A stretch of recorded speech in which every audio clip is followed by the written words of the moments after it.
Come on!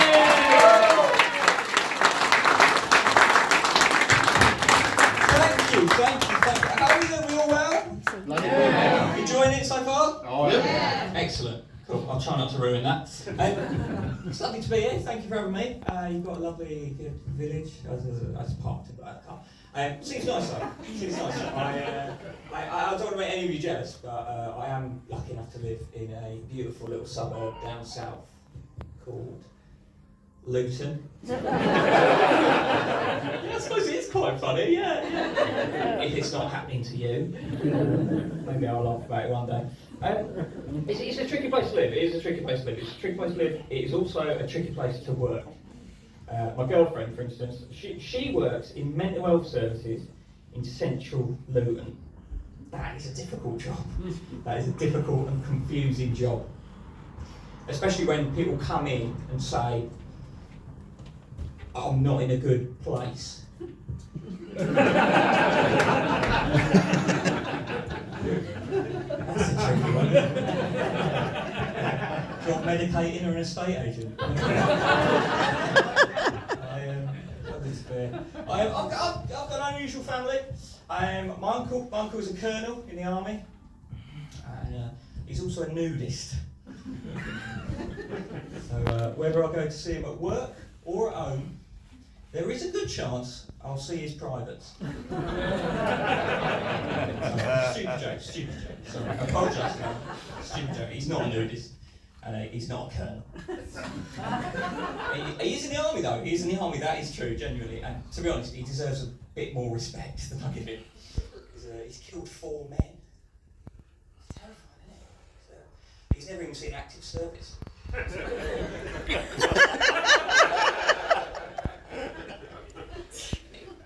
He packs the parachutes.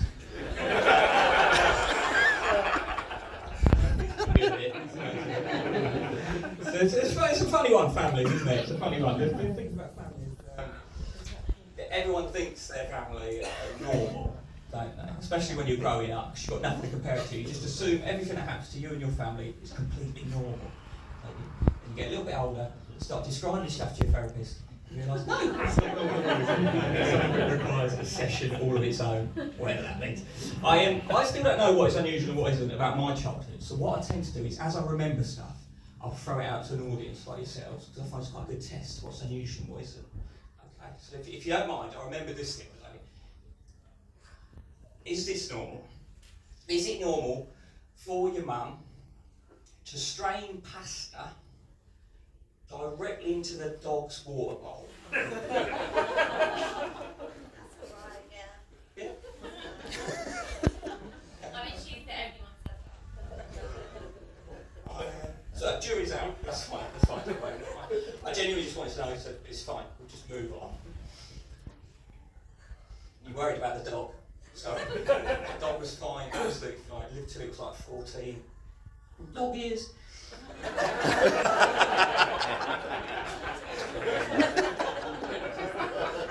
They said it was natural, albeit starch related. I mentioned therapy there. I've actually quit therapy, so I quit therapy, not till I'm cured. I quit therapy. My therapist said they were going to do one of those ink blot Rorschach test things on me. But instead, when the time came, all they did was show me black and white pictures of my parents' genitals.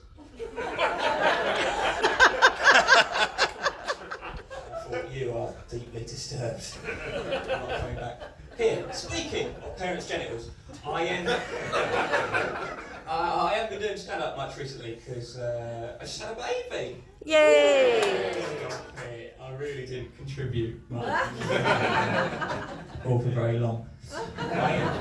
I love being a dad, love being a dad nearly as much as I love my old life.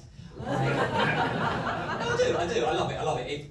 It got off to a tricky start, I'm going to be honest. I embarrassed myself a little bit during the birth. I was panicking, it was very stressful. Plus, I was fully prepared for it to be gory.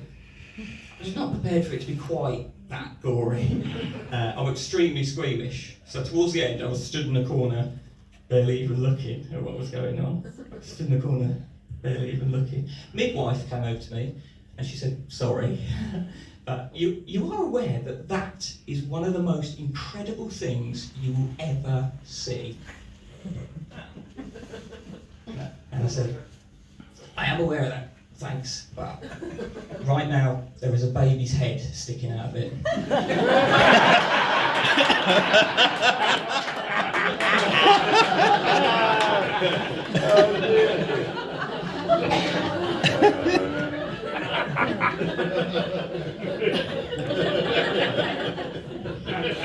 You don't really recover with the staff.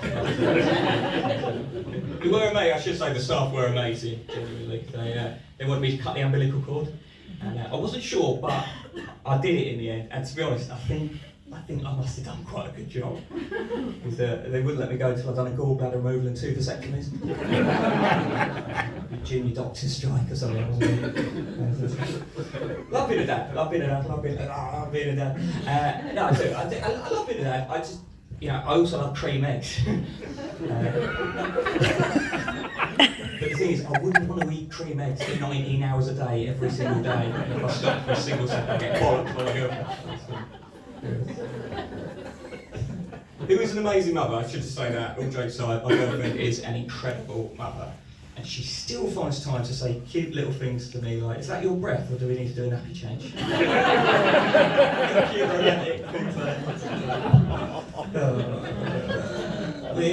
I think we've been together a long time. We met at school.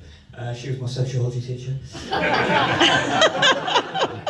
Little fact, it's funny that way round, not the other way round. It's something I've learned on my travels.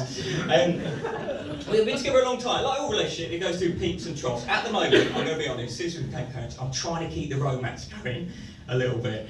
I looked into getting a mirror installed on the bedroom ceiling. So I could make sure she was definitely asleep before I opened the good crisps. It's changed us as people becoming parents, obviously, naturally. It's changed everything about us. It's changed her more than me, to be honest with you. It's changed every single thing about her. She doesn't even speak the same way she used to.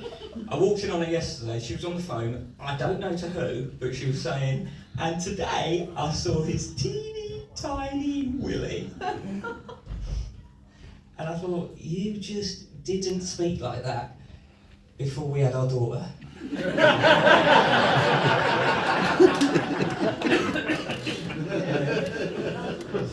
So now I've got a daughter, which is amazing. I love having a daughter. I think girls are better than boys, to be honest with you. Yay. I think women are better than men in many ways. Yay! Yes, sisters.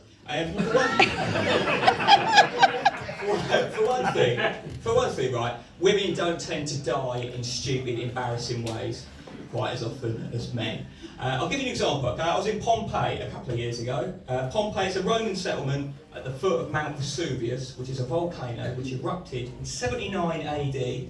When it erupted, it covered Pompeii in ash and lava and froze it in time, essentially. And you go there, you go on a little tour, and you see everything that's been frozen as it was in 79 AD, including people. So there's people frozen as they were, crying, praying, all sorts. And there is one man who has been frozen. I don't know how to say this tactfully. He's been frozen whilst trying to cause an eruption of a different kind. If you catch what I'm talking about. And everyone was laughing at him. All the other tourists were laughing at him. I didn't laugh because I felt really bad for him. I thought he's just trying to have a small private moment. A volcano's gone off and he's been frozen like that, and now tourists are going to laugh at him forever. I felt so bad for him. Then we continued the tour, and I then found out that after the eruption, the citizens of Pompeii had between 10 and 12 minutes before they died of asphyxiation. So that means that bloke was sat at home, the earth started shaking, he stuck his head out the window, he's seen the mountain that he lives at the bottom of has exploded, there's molten lava pouring down the side towards his house, and ash has blotted out the sun. And his first thought was, I've got time for a quick one, haven't I? I mean, what's the rush? That has never happened to a woman ever, that situation. Like, hundreds of people got out, that's what you don't hear about Pompeii. Hundreds of people escaped, they just grabbed the stuff and left. This bloke. Also, 79 AD, don't forget that, he didn't know what a volcano was. So as far as he's concerned, that's the end of the earth. No. And he's thought, I don't really want to be stuck in the afterlife with a stalk on. Watching lava coming under his door, going, oh, nearly out of time, hurry up. No? Maybe that's normal around here, I don't know. At least he died doing what he loved. So in some ways, he did get a happy ending. It was going so well. It was going so well. That's my time. Thank you so much. It's been a lot of fun. Watch back to it. Thank you. Cheers.